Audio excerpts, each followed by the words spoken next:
हाँ जी, अस्सलाम वालेकुम। आज हम जिस टॉपिक में बात करेंगे वो है स्लीप। और अगर आपको कोई भी टॉपिक से मुतालिक किसी भी चीज़ की इंफॉर्मेशन चाहिए तो आप कमेंट सेक्शन में मुझे बताएं, या जो है मेरे फेसबुक पेज जो है एजुकेटिंग द लेमैन, उसमें जाके वीडियोस पे जो है वहाँ पे मुझे आप बता सकते हैं। इसके अलावा मैं अपने इस लिंक में जो है वो अपना व्हाट्सएप बिज़नेस अकाउंट का नंबर भी शेयर करता होता हूँ। आप मुझे व्हाट्सएप बिज़नेस अकाउंट पे भी मैसेज कर सकते हैं। तो नींद को लेकर आजकल जो है हमारी जो यंग जनरेशन है ख़ास तौर पे वो बहुत परेशान है। इसके अलावा जो हमारी ओल्ड एज जो हमारे पेरेंट्स हैं या हमारे जो हैं घर के जो एल्डर्स हैं, तो वो लोग बहुत ज़्यादा परेशान हैं इसको लेके। तो हम ये कहते हैं कि स्लीप जो है ये अल्लाह ताला की जो है ये एक नेमत है कि अल्लाह ताला ने एक निज़ाम बनाया है। जब इंसान सोता है तो हमारी जो बॉडी है वो अपने आप को इसमें जो है रीजनरेट करती है, एनाबॉलिक स्टेट में चली जाती है। हर चीज़ जो है हमारी इसमें अपनी सेटिंग में दोबारा आना शुरू हो जाती है। हमारा इम्यून सिस्टम एक्टिवेट हो जाता है, इम्यून सिस्टम बिल्ड हो रहा होता है। इसके अलावा हमारी जो नर्व्स हैं वो दोबारा स्ट्रॉन्ग हो रही होती हैं। इसके अलावा हमारा जो निज़ाम है, जो हमारा जीआईटी ट्रैक्ट है वो एक्टिव हुआ होता है, वो अपनी रूटीन में वापस आ रहा होता है। यानी कि अगर हमारी बॉडी, यूँ कहें कि हमारी बॉडी में जब लेबर लगती है, जो जो हमारी बॉडी का ख्याल रखती है, हमारी बॉडी को दोबारा उस रूटीन में लेके आती है, जो हम सारा दिन जो है ख़राब कर चुके होते हैं अपने आप को, और दोबारा जो सेटिंग होती है वो सारी नींद में होती है।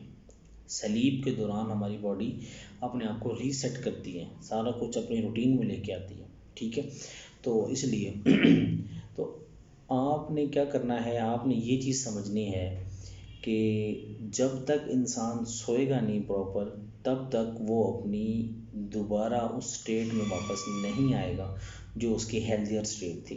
ठीक है, अब एक इंसान है वो सोता है सिर्फ 2 घंटे या 3 घंटे, तो हमारी बॉडी जो है वो एज के हिसाब से टाइम लेती है अपने आप को रीसेट करने में।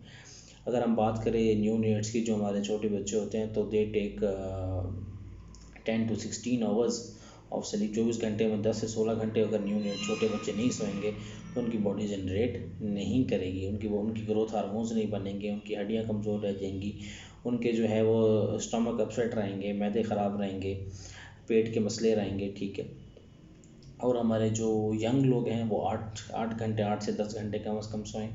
इसके अलावा जो हमारी ओल्ड एज हैं वो हमारे जो है वो 6 से 8 घंटे सोएं। जो अबव 60 हैं वो दोबारा फिर बच्चों की तरह सोएं, वो 10 से 16 घंटे सोएं। ठीक है, ताकि उनकी बॉडी जो है दोबारा अपने आप को रीजनरेट करे। अब जो नींद है, नींद दो तरह की होती है। ठीक है, जो साइंस ये कहती है कि नींद जो है वो दो तरह की है। एक है REM, रैपिड आई मूवमेंट नींद जो होती है स्लीप। एक होता है non REM, non rapid eye movement. ठीक है, जो हमारा नींद का दौरानिया है, तो वो नींद जो है वो 3 4 हिस्सों में तकसीम होती है।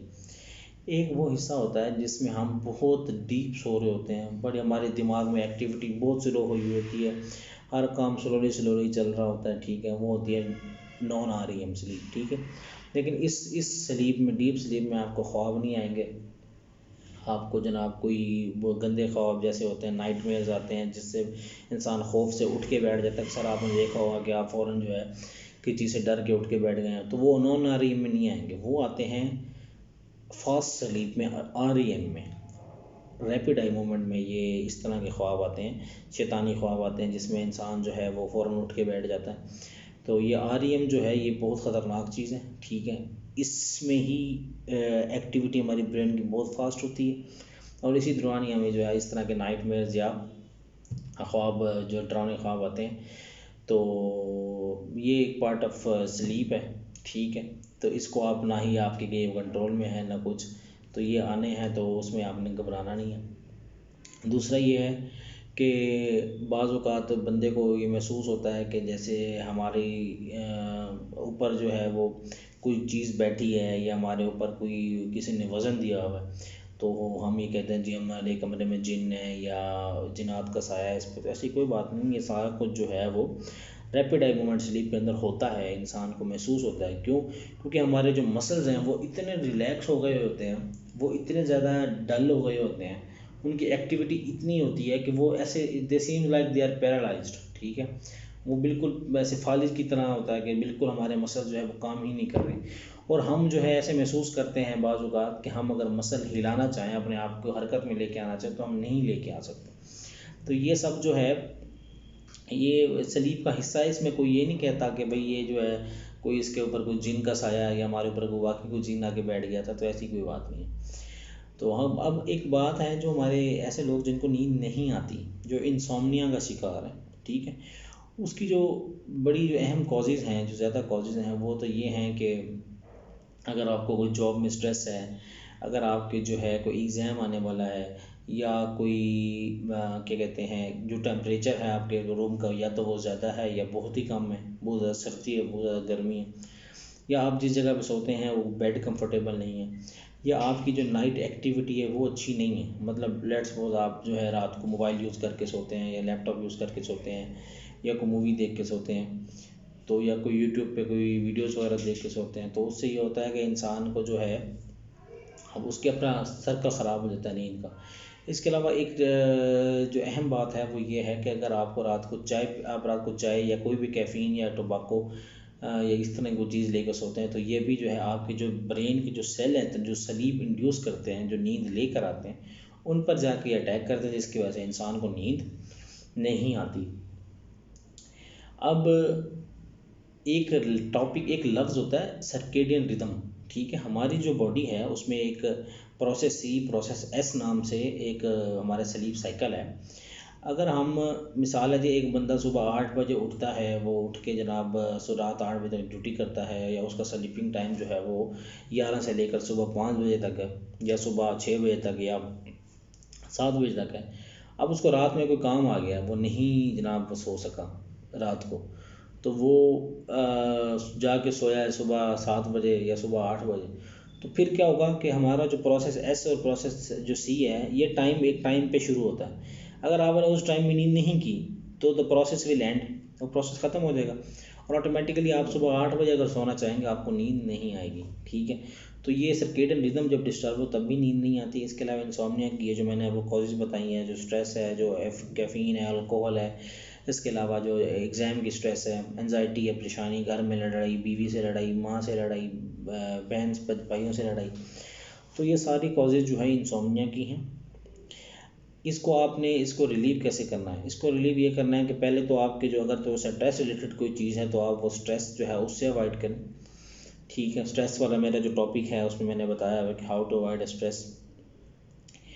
और इसके अलावा अगर आप कोई चाय का इस्तेमाल रात को करते हैं तो वो ना करें। एक्सरसाइजेज़ करें रात को सोने से पहले, ताकि आपकी जिस्म थके और आपको नींद आए, ठीक है। पानी का इस्तेमाल कर सकते हैं। अगर आपकी कोई हॉबी है, रात को आप बुक वगैरह पढ़ते हैं, तो बुक वगैरह पढ़ लें। मोबाइल बिल्कुल यूज़ ना करें, हरगिज़ यूज़ ना करें। सोने से तकरीबन घंटा पहले जो है उसको मोबाइल को रख दें, आप साइलेंट करके रख दें, ठीक है। अच्छा, अल्लाह ताला ने हमारे ब्रेन में एक साइंटिफिकली जो है एक अलार्म सेट किया हुआ। हम लोग मोबाइल पे अलार्म लगाते हैं, हम साइंटिफिक अलार्म का इस्तेमाल नहीं करते, ठीक है। साइंटिफिक अलार्म का इस्तेमाल ये है कि आपकी अगर सर्केडियन रिदम में 8 घंटे की नींद है, तो ऑटोमेटिकली आपको एक अवेकनिंग का झटका लगेगा। 8 घंटे के बाद आपकी आँख खुद ब खुद खुल जाएगी। तो अगर आप अपने टाइम को इस तरह सेट कर लें कि मैंने 8 घंटे पहले सो जाना है, और अगर 8 बजे मेरी ड्यूटी है और 7 बजे मेरे 8 घंटे पूरे हो रहे हैं, तो मैं 7 बजे उठ जाऊँ, तो वो उसको आपको अलार्म की ज़रूरत भी नहीं पड़ेगी, ठीक है। तो अगर आपको इंसोम्निया है, नींद नहीं आती, तो उसके लिए हमारे पास कुछ मेडिसिन भी, हम बेंजोडाइज़ेपिन्स यूज़ करते हैं। जैसे हमारे पास टैबलेट्स हैं, लेक्सोटनिल है, एल्प है, अच्छा जी। इसके अलावा कुछ एंटीहिस्टामीन्स होती हैं, जैसे सेट्रिजिन, लीवोसेट्रिजिन जो है ये हैं, डाइफेनहाइड्रामीन है। ये सारी जो एंटीहिस्टामीन्स हैं, ये भी नींद इंड्यूस करते हैं। इसके अलावा हिप्नोटिक्स हैं, कुछ इस तरह कुछ मेडिसिन हैं जिनको हम इस्तेमाल करा कर नींद इंड्यूस करा सकते हैं। लेकिन एक जो गलत चीज़ है हमारे माशरे में, वो ये है कि ये जो टैबलेट है लेक्सोटनिल, और ये जो ब्रोमेज़ेपाम है, और जितने भी सीडोनिल वगैरह, ये सारी इन चीज़ों का वो एक बाकायदगी से जो है हमारी ख़वातीन और मर्द जो है, जो ओल्ड एज हैं या जो स्ट्रेस जिनको ज़्यादा है, वो ये बाकायदगी से इस्तेमाल कर रहे हैं। तो इसका नुकसान क्या है? इसका नुकसान यह है कि हमारी बॉडी को एडिक्शन हो जाती है, हमारे ब्रेन को एडिक्शन हो जाती है स्लीप के लिए जो है इंड्यूस करने के लिए इस तरह की मेडिसिन की। तो फिर क्या होता है कि इसके बगैर फिर इनको नींद नहीं आती, और फिर आहिस्ता आहिस्ता इसको छुड़वाना पड़ता है। तो आपको फिर मैं भी कहूँगा कि self medication is not allowed, not allowed, not allowed. आप सेल्फ मेडिकेशन हरगिज़ ना करें। और अगर आपने मेडिसिन लेनी है, अगर आपको स्लीप का प्रॉब्लम है, तो आप प्रॉपर किसी साइकेट्रिस्ट से, साइकोलॉजिस्ट से, या किसी एमबीबीएस डॉक्टर से या किसी स्पेशलिस्ट से कंसल्ट करें, ताकि वो आपको अंडर सुपरविजन जो है वो स्लीप की मेडिसिन शुरू करें, ताकि आपकी नींद बेहतर हो। और try to avoid stress, stress से अवॉइड करें, ज़्यादा से ज़्यादा कोशिश करें कि आपको स्ट्रेस ना हो। अच्छा, एक और जो मज़े की बात है वो जो मैं आप लोगों से शेयर करना चाह रहा हूँ वो ये है कि कभी कभार ऐसे होता है sleep apnoea syndrome, obstructive apnoea syndrome. उसमें ये होता है कि इंसान जो है वो सोते सोते जो है उसका सांस बंद हो जाता है। ठीक है, आपने कभी देखा होगा कि एकदम जो है वो करके उठता है एक बंदा। तो क्या होता है, जो हमारे जब हम सोते हैं तो हमारे लैरिंक्स के जो मसल हैं वो रिलैक्स हो जाते हैं, जिसकी वजह से वो सांस को बंद कर देते हैं। तो इसमें भी इसके भी ट्रीटमेंट वगैरह मौजूद हैं, मसल रिलैक्सेंट देते हैं। इसके अलावा हम एक्सरसाइजेज हैं, कुछ ब्रीदिंग एक्सरसाइजेज हैं, हम वो शुरू कराते हैं ताकि आपको इस तरह के मसले मसाइल से भी बचाया जा सके। तो ये है जी कुछ एक शॉर्ट सी वीडियो और स्लीप के ऊपर। इन केस आपको कोई भी प्रॉब्लम है, आप मेरे इस वीडियो के नीचे कमेंट्स में बता सकते हैं। आप कोई और टॉपिक पे बात करवाना चाहते हैं, तो आप कुछ शेयर करना चाहते हैं, आप ज़रूर बताएं। मेरे व्हाट्सएप बिज़नेस अकाउंट पे आप मुझे मैसेज करें टॉपिक, मैं आपको जो है इंशाल्लाह उसकी हर हद तक कोशिश करूँगा कि प्रायोरिटी बेसिस पे जो है वो उसकी टॉपिक की डिस्कशन करूँ। Thank you so much.